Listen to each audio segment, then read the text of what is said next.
मौत, फांसी, कत्ल, हादसे किसी भी शानदार से शानदार जगह को वीरान बना देते हैं। रूहों और आत्माओं के लिए कोई एक जगह निश्चित नहीं कर सकते, लेकिन वो अदृश्य और स्वतंत्र हैं, वो चाहे जहां भी अपना बसेरा कर सकती हैं। लेकिन ज्यादातर मामलों में रूहें और आत्माएं हादसों की जगहों या अपनी मौत के कारणों के स्थान पर ही भटकती रहती हैं। ऐसी जगहों पर इन्हें महसूस किया जा सकता है। ये रूहें हमेशा अपने आप को आम दुनिया से अलग रखना चाहती है। जब हम कभी किसी ऐसी जगह पर एकांत में होते हैं तो इन रूहों का आभास हमें होता है। इनकी भी प्रकृति बिल्कुल सांपों से मिलती जुलती है। जब इंसान के सामने कोई सांप अचानक आ जाता है तो वो इंसानों के कदमों की आहट के अनुसार चलकर उस जगह से भागना चाहता है, लेकिन एक शब्द जिसे डर कहते हैं उसे इंसानी स्वभाव नहीं छोड़ पाता है और उसके फलस्वरूप वो सांप को दुश्मन मानकर उन्हें छेड़ता है या मार देता है। यही वो समय होता है जब सांप भी डर के वशीभूत इंसान पर हमला करता है या फुफकारता है और इंसान को दूर करने का प्रयास करता है। ठीक वैसे ही रूहें भी अकेले इंसान या शांत जगहों पर जहां उनका बसेरा होता है वहां से इंसान को हटाने के लिए अपने होने का आभास कराती हैं। ये रूहें शरीर विहीन होती हैं, इसलिए प्रत्यक्ष रूप से आपके सामने नहीं आ सकती, लेकिन आसपास के वातावरण में बदलाव करके, अजीब सी खुशबू पैदा कर, हवा का सहारा लेकर वो इंसानों को डराने का प्रयास करती हैं। आज हम अमेरिका के ऐसे घर के बारे में बताएंगे जो अपने ही लोगों की मौत, हत्या और उनकी आत्महत्याओं की कहानी बयां करती है। इस घर के लोग तो आज इस दुनिया में नहीं हैं, लेकिन उनकी रूहें आज भी इन घरों में मौजूद हैं। अमेरिका के लुसियाना प्रांत के सेंट फ्रांसिस विले में मौजूद इस घर को आज मिर्लेस प्लांटेशन के नाम से जाना जाता है। तो आइए चलते हैं एक खौफनाक और रोमांचकारी सफर पर। मिर्लेस प्लांटेशन का निर्माण सन 1794 में एक अमेरिकी नागरिक डेविड ब्रैडफोर्ड ने कराया था। डेविड ब्रैडफोर्ड का जन्म अमेरिका में ही हुआ था और वो वहीं पर रहकर व्यापार करते थे। उस समय उन्होंने एलिजाबेथ नामक महिला से विवाह किया और कुछ समय बाद उनके 5 बच्चे भी हुए। 5 बच्चों के बाद डेविड को एक बड़े मकान की जरूरत पड़ी और उन्होंने इस मकान का निर्माण कराया। मिर्लेस प्लांटेशन में रहने वाले लोगों की एक के बाद एक करके 10 लोगों की मौत हुई। इस मकान को बनवाकर डेविड भी इस मकान में ज्यादा दिन नहीं रह पाए। कुछ सालों बाद ही उनकी भी मौत हो गई थी। डेविड अपने इस मकान का पूरा आनंद नहीं उठा पाए थे, क्योंकि मौत से पहले उन्होंने आर्थिक तंगी के चलते अपना यह मकान एक शिक्षक बायु सारा को बेच दिया था।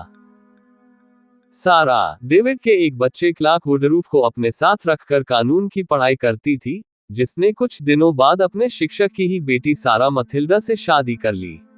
डेविड ब्रैडफोर्ड की मौत के बाद उनकी पत्नी अकेले थी, तो उन्होंने घर में ही बागवानी शुरू कर दी और पौधारोपण का काम करने लगी। मिर्लेस प्लांटेशन में मौतों का सिलसिला सारा मथिल्डा के मौत से शुरू हुआ। सारा की मौत 21 जुलाई 1823 में पीलिया बीमारी से हुई। उस समय लुसियाना में ये बीमारी अपने चरम पर थी। अभी मिर्लेस प्लांटेशन में एक मौत हुई ही थी कि तभी 1824 में सितंबर माह में सारा के 3 माह के बेटे जेम्स की मौत भी पीलिया से हो गई। उसके बाद वुडरूफ उस घर में और नहीं रहना चाहता था और वो अपनी मां के साथ कहीं चला गया, जहां उसकी मां की भी कुछ दिनों के बाद मौत हो गई। उसके बाद वुडरूफ ने इस मकान को स्टर्लिंग नामक परिवार के हाथों बेच दिया। स्टर्लिंग बहुत अच्छा परिवार था। स्टर्लिंग अपने परिवार के साथ इस मकान में आए और इस मकान में उन्होंने कई फेरबदल किया। स्टर्लिंग ने डेविड के इस मकान को और बड़ा और दुगना कर दिया। अपने शौक को पूरा करते करते 17 जुलाई 1854 को स्टर्लिंग की भी मौत हो गई। स्टर्लिंग की पत्नी मरियम इस मकान में रहने लगी थी। इसके अलावा मिर्लेस प्लांटेशन में और भी ऐसी मौतें हुई जिसे जानकर आपकी रूह तक कांप उठेगी। मिर्लेस प्लांटेशन में जब वुडरूफ अपने पत्नी के साथ था, उसी पत्नी ने 2 बेटियों को जन्म दिया था और वो गर्भवती थी। इसी दौरान वुडरूफ का संबंध अपने एक दासी चेलोए से हो गया था। चेलोए को जबरदस्ती वुडरूफ की मांगों को पूरा करना पड़ता था। एक दिन चेलोए ने इसका विरोध किया तो उसका कान काट दिया गया। अपने इसी अपमान के बदला लेने के लिए चेलोए ने एक दिन वुडरूफ के बड़ी बेटी के जन्मदिन के केक में जहर मिला दिया। लेकिन इस केक को वुडरूफ के अलावा उसकी पत्नी व दोनों बेटियों ने ही खाया था, जिससे उनकी तो मौत हो गई, लेकिन वुडरूफ बच गया। अपने इस कृत्य पर चेलोए को बहुत शर्मिंदगी महसूस हुई और उसने सजा पाने के डर से खुद को अपने कमरे में फांसी से लटका दिया। उसके बाद वुडरूफ ने उसके शव को काट कर नीचे उतारा और उसे पानी में पत्थरों के सहारे बांधकर फेंक दिया। उसके बाद वो पार्टी वाले कमरे में गया और उसे हमेशा के लिए बंद कर दिया।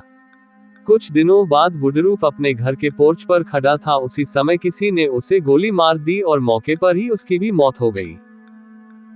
आज भी मिर्लेस प्लांटेशन में रूहों का पूरी तरह से कब्जा है। यह मकान कई हत्याओं और आत्महत्याओं का गवाह है। मकान के सीढ़ियों के पास जाते समय जब आप अकेले जाएंगे तो ऐसा महसूस होगा कि सारा सीढ़ियों से उतर रही है।